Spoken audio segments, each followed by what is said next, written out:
273. La clave de la vida.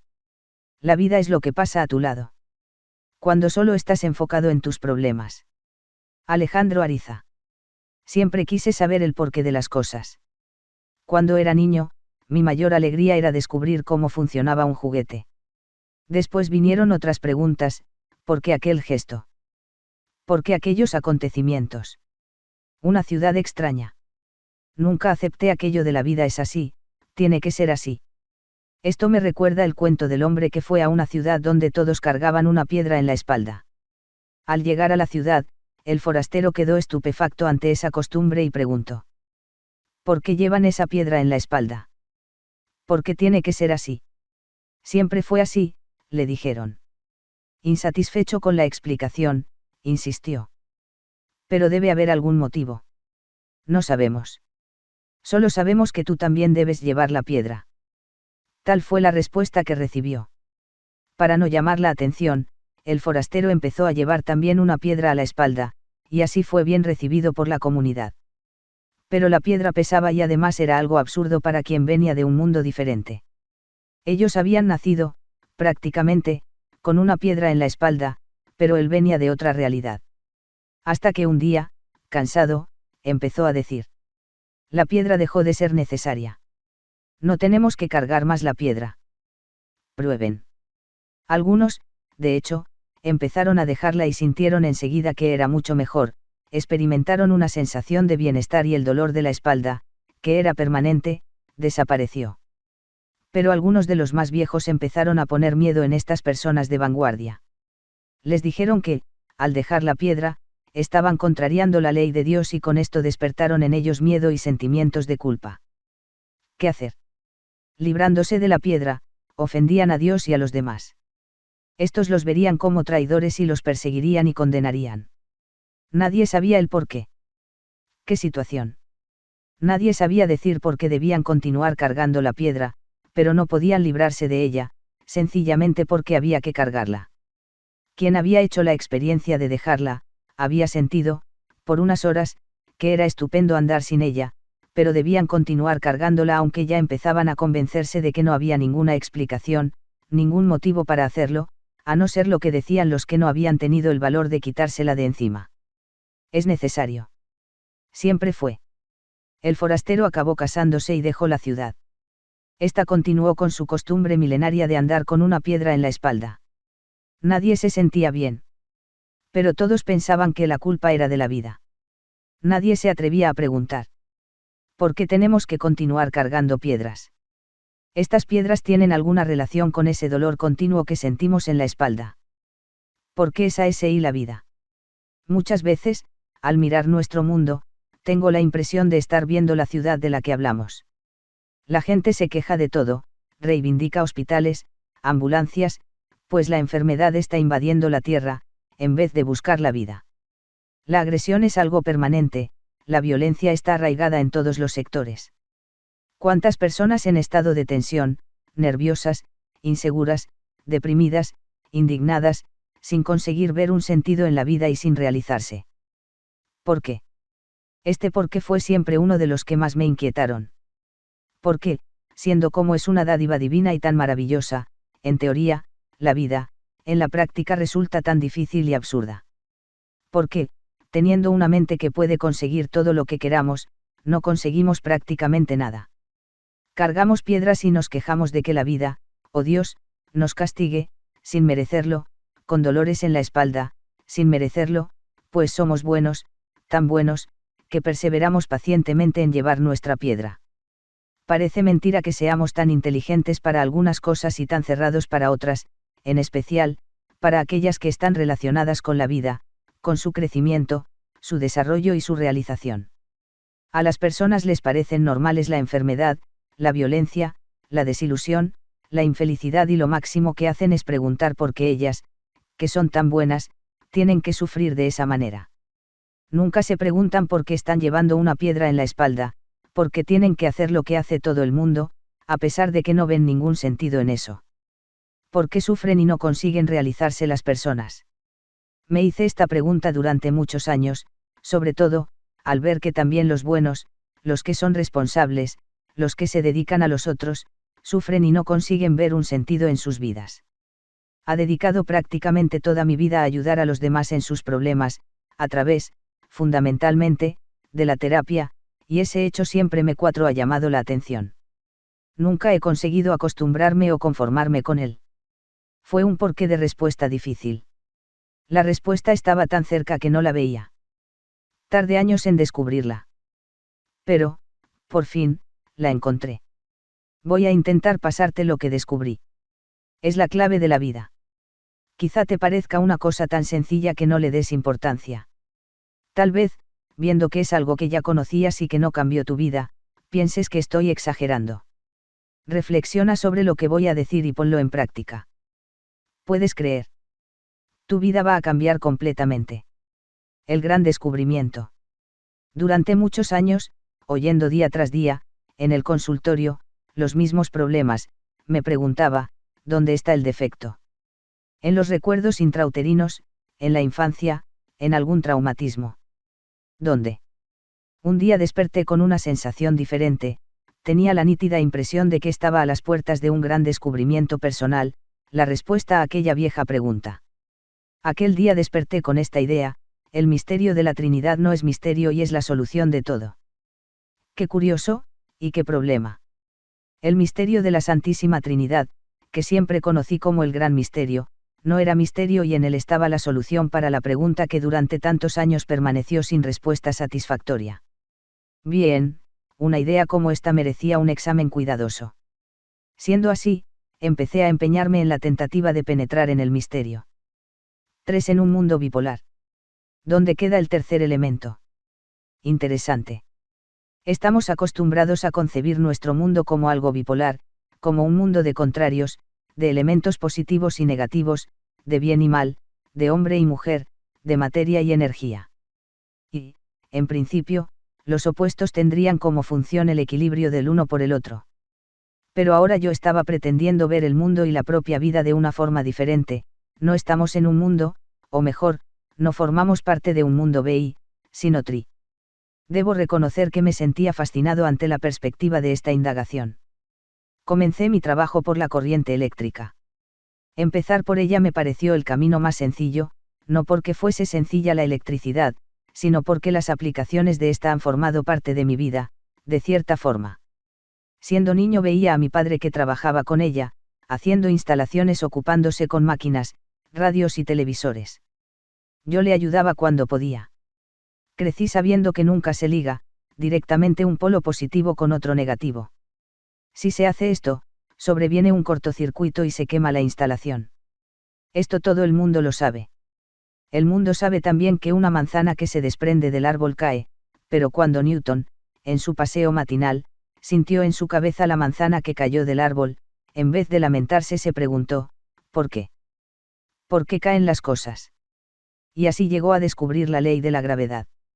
Por mi parte y con relación a la corriente eléctrica, también yo me pregunté por qué. Porque, si unimos directamente un polo positivo y otro negativo, sobreviene un cortocircuito, una destrucción. Eso me parecía natural. Sabía que era así, pero, ¿por qué? Porque el polo positivo y el polo negativo, que existen para complementarse el uno al otro, cuando se juntan, directamente, se destruyen.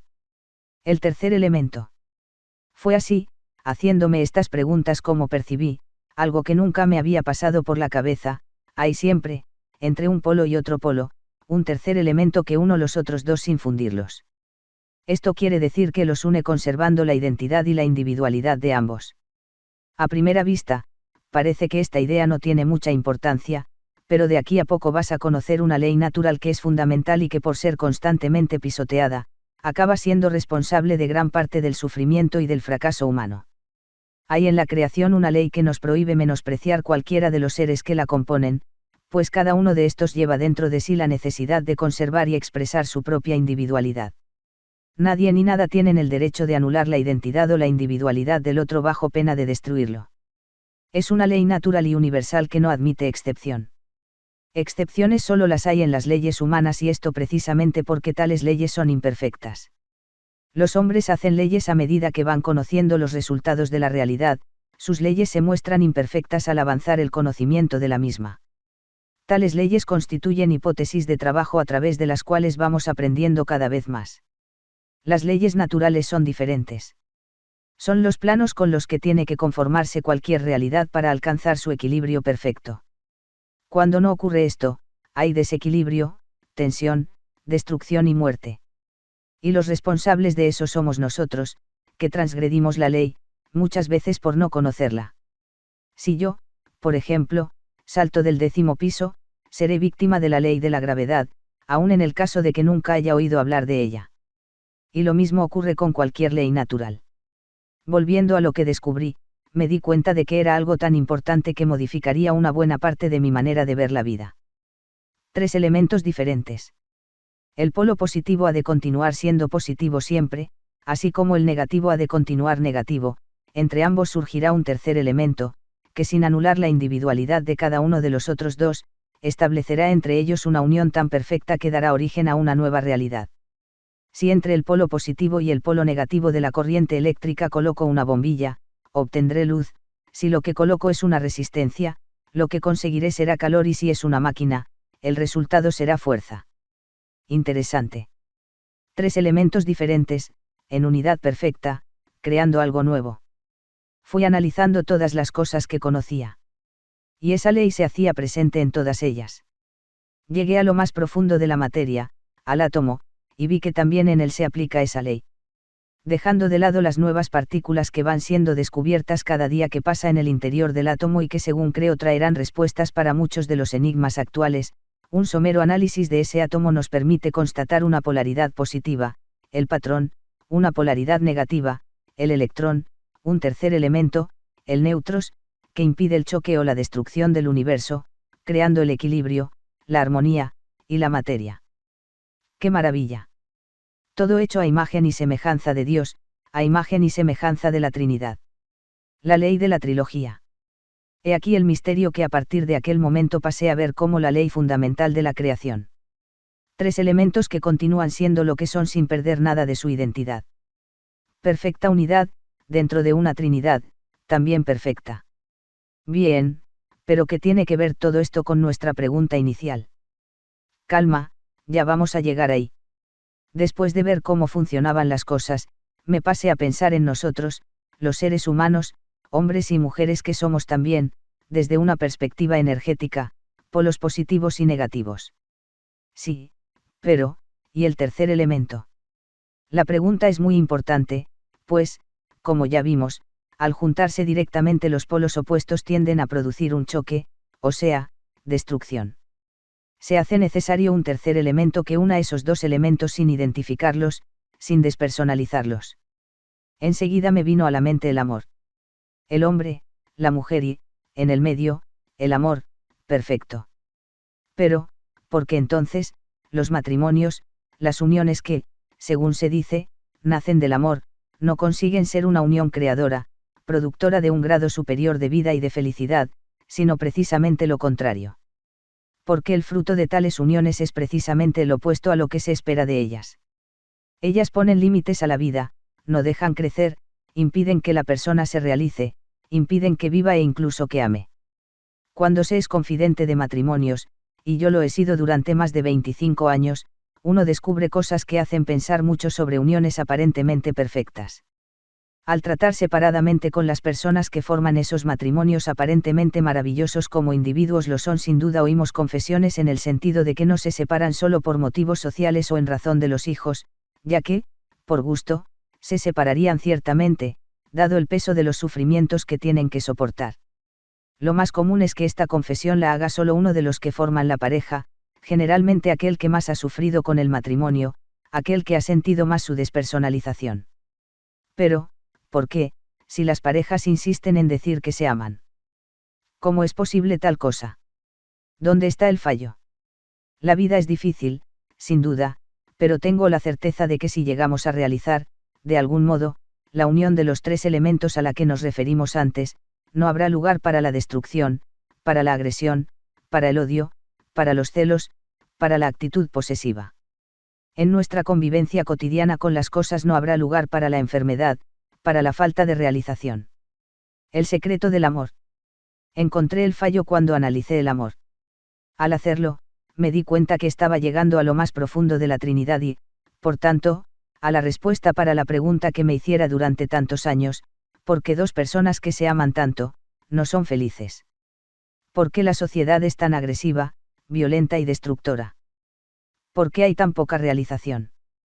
Porque para que exista realmente el amor, es necesario que tengamos la unidad perfecta de tres elementos, y normalmente solo conocemos dos: amar, positivo, y ser amado, polo negativo. El tercer elemento, clave de todo el problema, es algo muy mal comprendido y muchas veces visto incluso como un defecto. El tercer elemento que hace que el amor sea realmente amor y que no destruya al ser amado. Qué curioso. Por verlo como egoísmo y porque en el fondo deseamos ser cada vez mejores, hemos luchado frecuentemente con uñas y dientes contra este tercer elemento en la tentativa de superarlo. Sin embargo, es oportuno recordar aquí una ley que es decisiva para este problema: nadie da lo que no tiene. ¿Cómo podrá alguien dar 1000 pesetas si solo tiene 100? Esto es fácil de entender cuando se trata de cosas materiales, pues estas no nos dejan engañarnos, pero en otros campos podemos utilizar juegos de palabras y engañarnos con gran facilidad. Con relación al amor en particular, frecuentemente nos encontramos con palabras y gestos bonitos, que parecen una cosa y son otra. En cuestión de amor, no podremos amar a otra persona si primero no nos amamos a nosotros mismos, pues no tendremos amor para dar. En general, cuando decimos que amamos estamos queriendo decir que tenemos necesidad de la persona a la que amamos, o sea, que necesitamos de ese amor porque hay en nosotros una carencia. Y es exactamente por eso por lo que tenemos celos y cercenamos la libertad de la persona amada, impidiéndole hacer cualquier cosa que en nuestro modo de pensar represente un peligro de perderla. Tenemos miedo de perderla porque sentimos necesidad de ella, de su amor, de su cariño, de su presencia, en una palabra, de todo lo que ella pueda darnos. Pero lo que hacemos es lo opuesto al amor. Anulamos la personalidad de esa persona, la sofocamos, la dominamos, la presionamos. Y si hubo amor en algún momento por parte de esa persona, conseguimos matarlo, aniquilarlo. Cuando dos personas coinciden en que cada una de ellas siente necesidad de la otra, expresan eso diciendo que se aman. Esto no quiere decir que el hecho de que alguien necesite de otro sea algo negativo o malo. Todos tenemos necesidad de alguien, pero lo que no se puede hacer es destruir a ese alguien alardeando de amor. Una cosa es amor y otra, necesidad de amor. Ámate a ti mismo. Solo podemos amar si hay amor dentro de nosotros, si nos amamos a nosotros mismos y conseguimos que ese amor desborde de alguna forma en nuestra vida. Esto no significa que no tengamos necesidad de nadie, al contrario, ese amor desbordante solo puede efectuarse si encontramos a alguien a quien amar, alguien por otra parte que nos dé recíprocamente el amor que él mismo rebosa. En esto estaría el amor y la felicidad mayor. Quien se ama a sí mismo irradia amor. Esta irradiación que le lleva a amar naturalmente sin exigir nada para sí hace posible que sea amado. Pero la necesidad de amar es completamente diferente, acarrea tensiones, nerviosismos, disgustos, celos, odio, violencia, actitud posesiva, en una palabra, una paulatina destrucción del objeto del que se tiene necesidad. Mientras exista esa necesidad en una de las partes, existirá el juego del amor que va despersonalizando a la otra parte.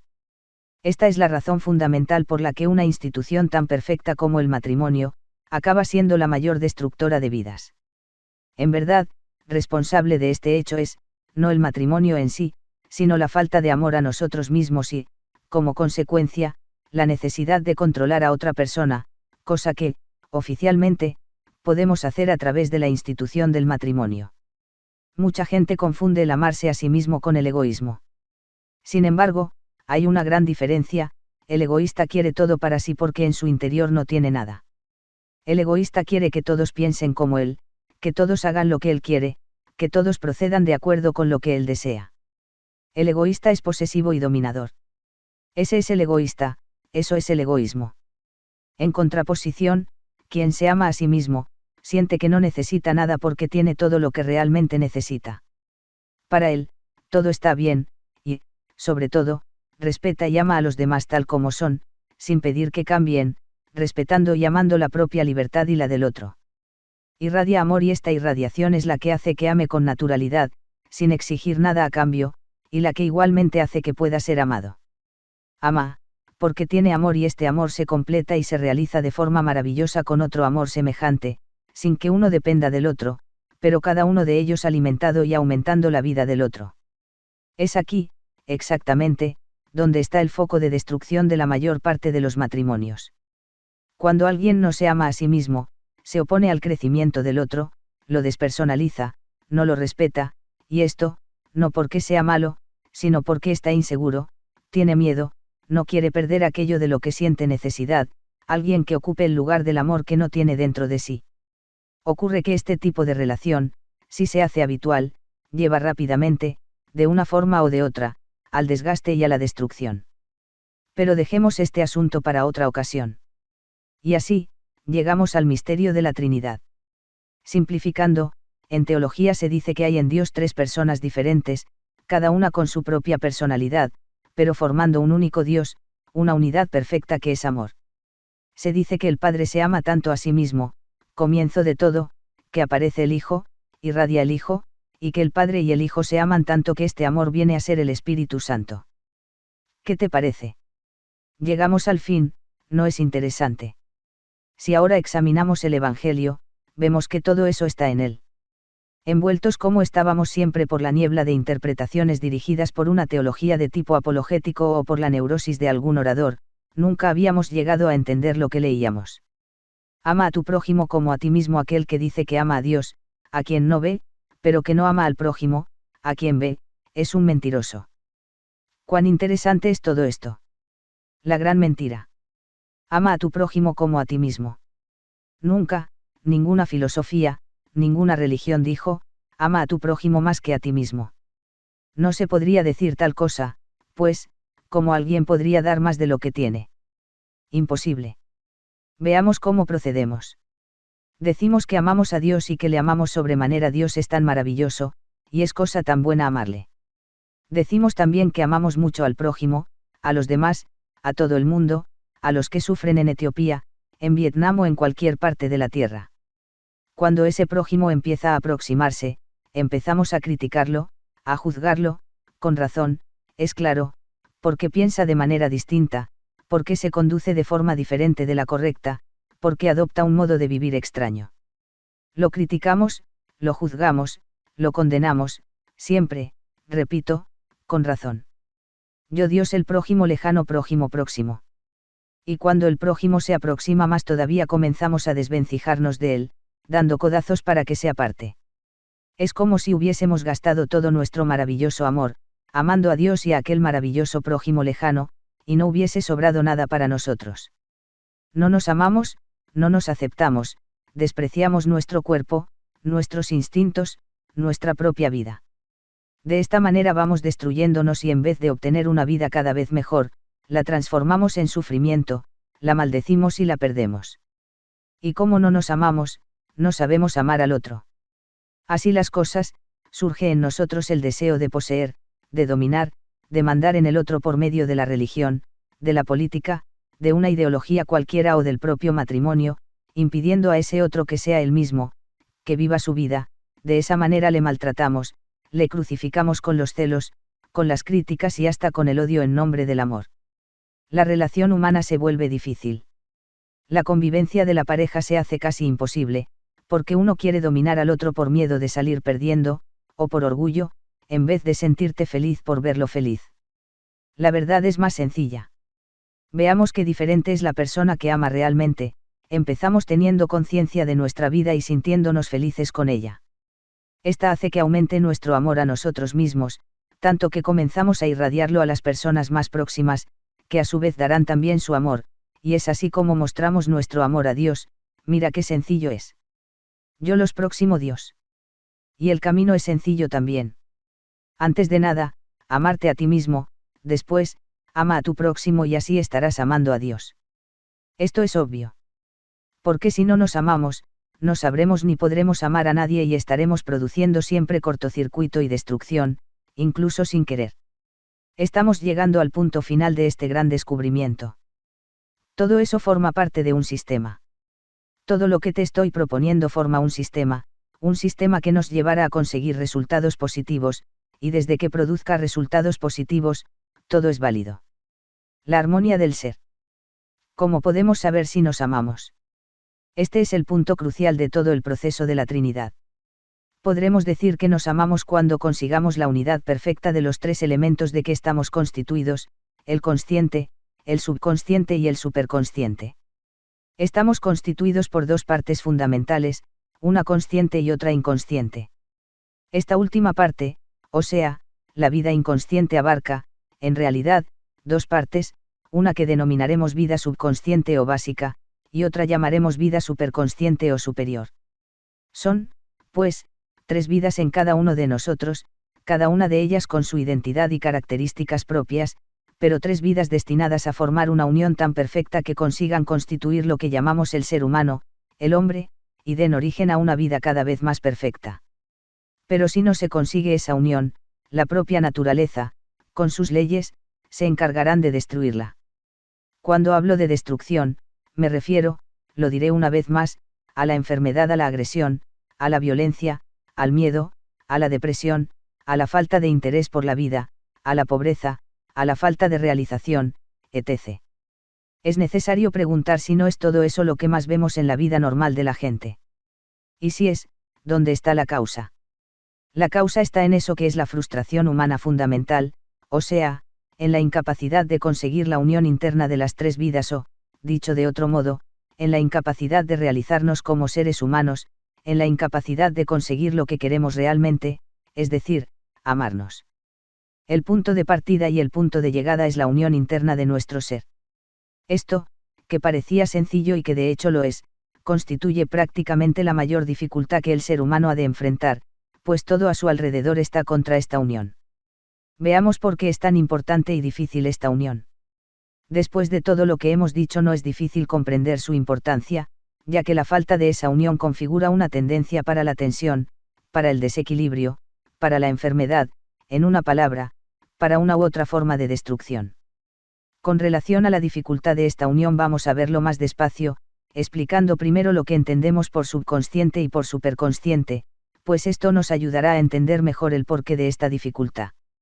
Normalmente se entiende por inconsciente algo diferente de lo que vamos a decir. Relacionamos automáticamente el inconsciente con el psicoanálisis, con aquella parte de nuestro ser donde están los bloqueos, las tendencias instintivas, dando a la palabra instinto un sentido peyorativo, una especie de sótano donde están almacenados los recuerdos negativos, los traumatismos de la infancia, en fin, un museo de cosas negativas que está creándonos constantemente problemas. Aquí entendemos por inconsciente algo que sin duda es distinto de lo consciente, pero que presenta dos grandes diferencias en relación al inconsciente freudiano. 1. Dividiremos el propio inconsciente en dos, el subconsciente y superconsciente. 2. Veremos en estas dos partes dos vidas diferentes aunque vinculadas entre sí de alguna manera. Según esto, el subconsciente se expresará a través del instinto y de las emociones, mientras que el superconsciente lo hará a través de la intuición, del amor y de la libertad. Para entenderlo mejor, veamos con más detalles cómo estamos constituidos. Hay en todos nosotros, cuerpo, instinto, emoción, pensamiento, mente y anhelos constantes de amor y libertad. El cuerpo es el lugar donde se expresa el ser. Un cuerpo tenso estará denotando un ser en tensión, por ejemplo, en el cuerpo se manifestará la unión o la desunión, el equilibrio o el desequilibrio, la armonía o desarmonía de los tres elementos de las tres vidas. Subconsciente. El subconsciente es la vida instintiva y emocional, es el responsable directo del organismo físico y de la propia vida. Papus llegaba a identificar el subconsciente con la vida, pues es en él donde reside toda la energía vital, toda la fuerza y la memoria. Su raciocinio es meramente deductivo. Trabaja a través de hábitos y programas que proceden del consciente. Es muy sugestionable. Puede leer nuestra mente. Hace lo que manda el consciente. Este último punto exige una explicación, pues si el subconsciente obedece al consciente y por otro lado posee toda la fuerza, ¿por qué no conseguimos lo que queremos? ¿Por qué muchas veces ocurre precisamente lo que no queremos? Porque el consciente tiene necesidad del apoyo del subconsciente y para conseguirlo ha de motivarlo, ha de hacer que éste se entusiasme y vea en ese apoyo un bien para sí. Si no ocurre esto, el consciente no tendrá fuerza para concretizar su programa a pesar de ser teóricamente el responsable de este. Habrá una lucha interna y, en definitiva, quien vencerá será el subconsciente con su sentir. Ya hemos dicho antes que muchas veces queremos una cosa, pero con la convicción de que no la obtendremos. El subconsciente no cree. Estamos internamente divididos. El consciente necesita unirse al subconsciente, y no bloquearlo, subyugarlo y menospreciarlo. Este es algo inherente a nuestro ser y si lo bloqueamos estamos bloqueándonos, si lo destruimos estamos destruyéndonos. El subconsciente hace lo que manda el consciente, es verdad, pero solo si éste lo respeta como realidad autónoma con características propias. Cuando esas características no son respetadas ocurre la autodestrucción y los efectos de esa autodestrucción son las enfermedades, la violencia, la indignación, la de cuatro presión, etc. Vencer el desafío de esta unión del consciente con el subconsciente es tal vez el paso más difícil para la consecución de lo que queremos. Consciente. El consciente es la vida racional del pensamiento, del intelecto. Es una parte de la mente propiamente dicha, que, en realidad sufre infiltraciones tanto del subconsciente como del superconsciente.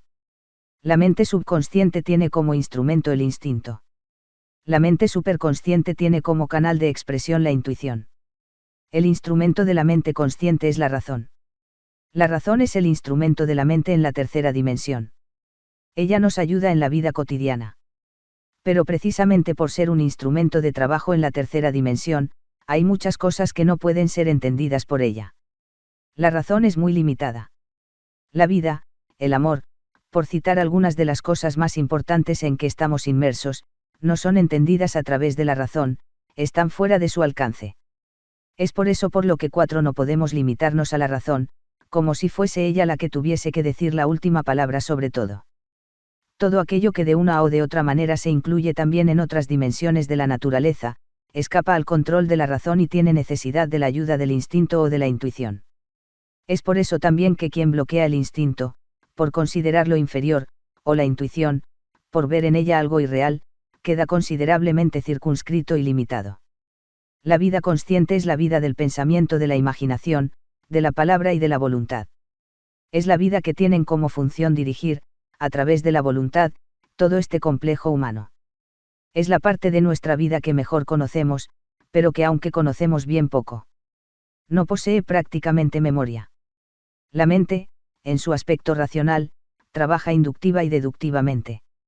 Superconsciente. El superconsciente es la vida que se expresa a través del amor y de la libertad, y tiene como instrumento mental la intuición.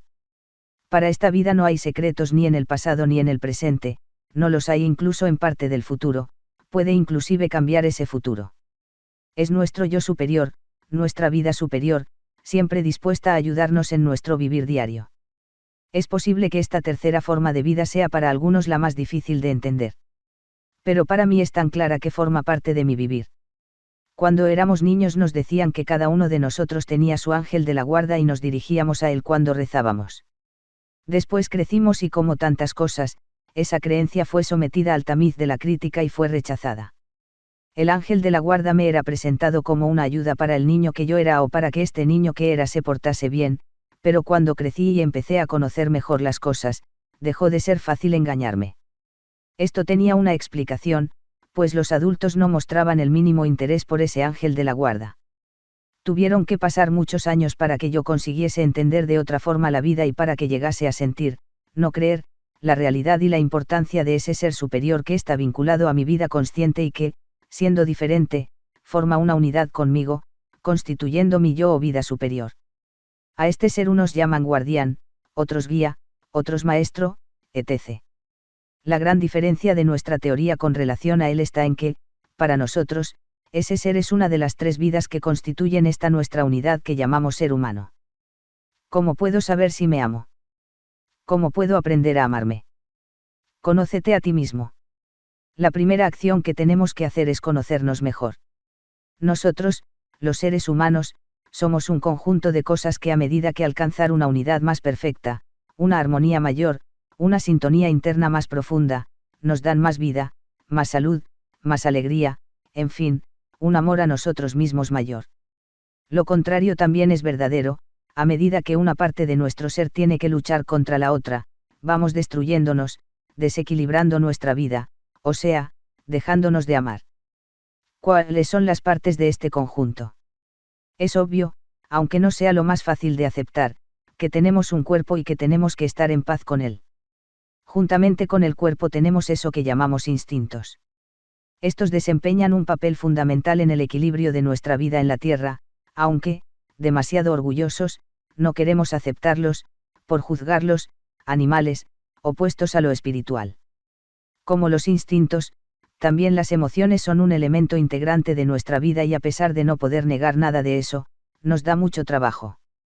Tenemos también una inteligencia, una razón, una conciencia. Coloquemos todo esto en el mismo nivel aunque se trate de cosas muy diferentes a veces. Y por fin, tenemos dos componentes fundamentales.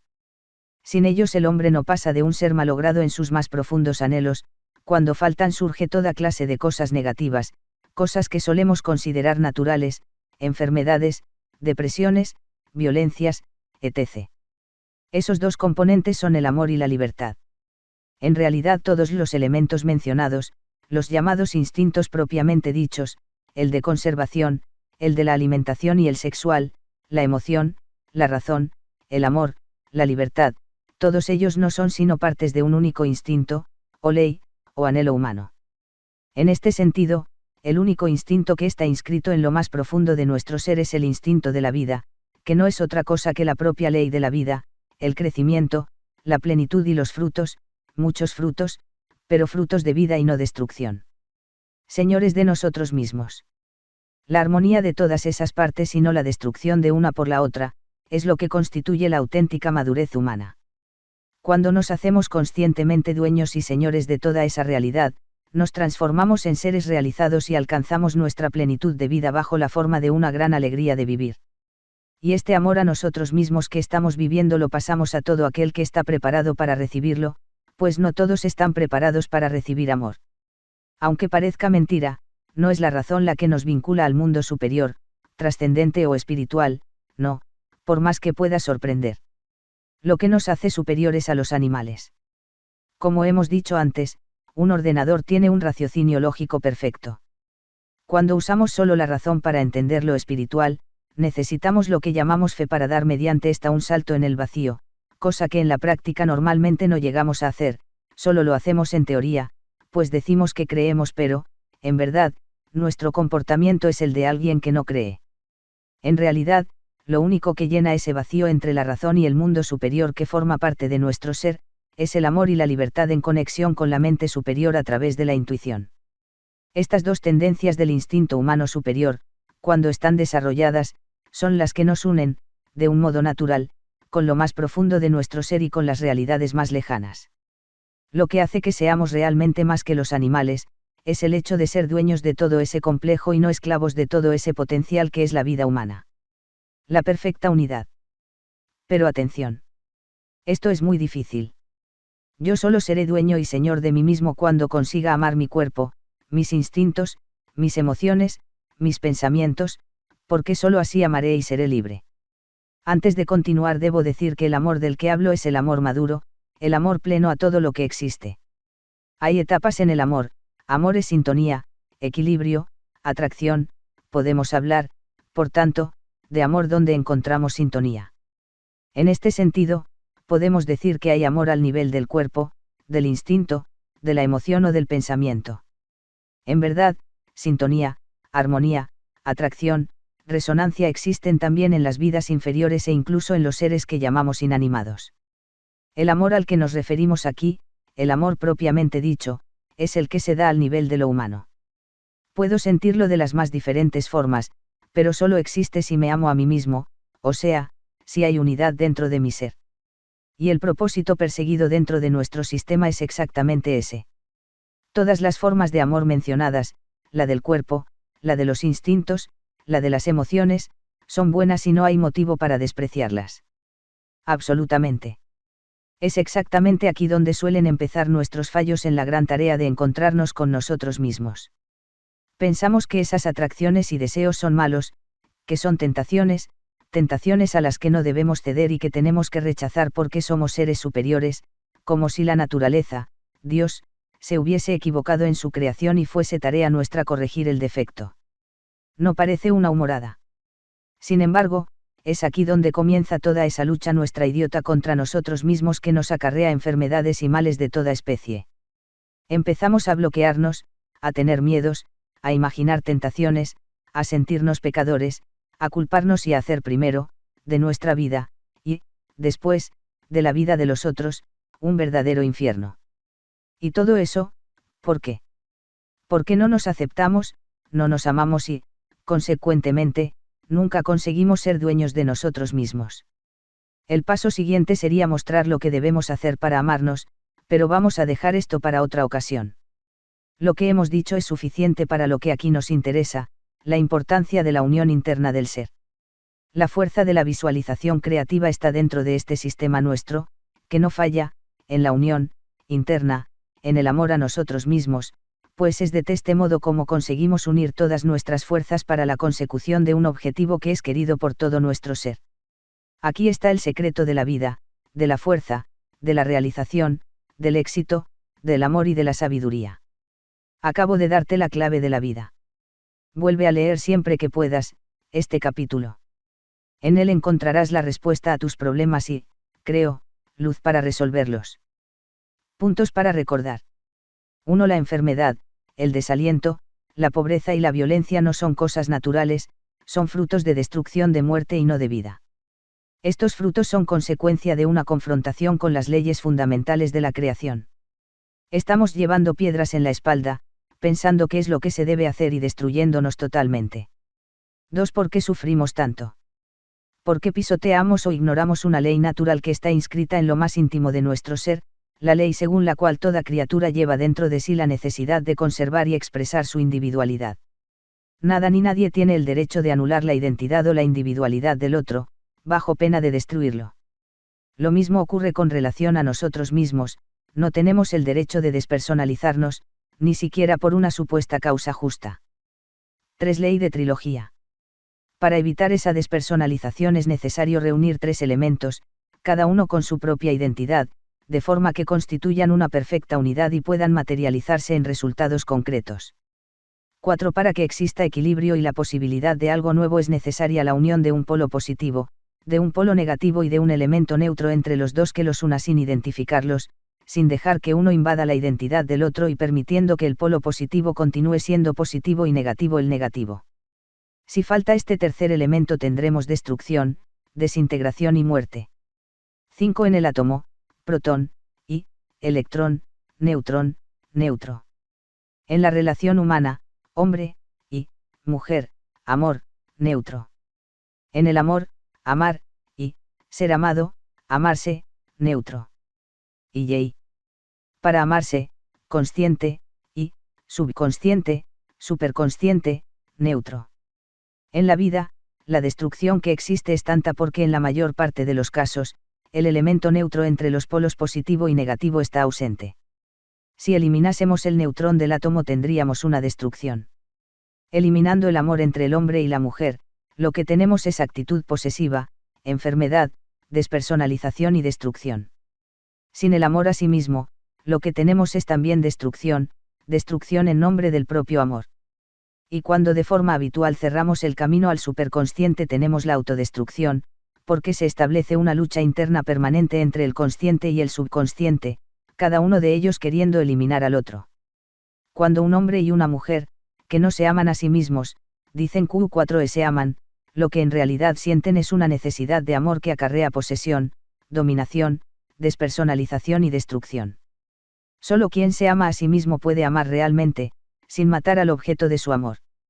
6. La unidad interna del ser da más vida y fuerza para materializar el deseo, sea el que sea. En esa unidad está el secreto de la vida, del éxito y de la realización plena.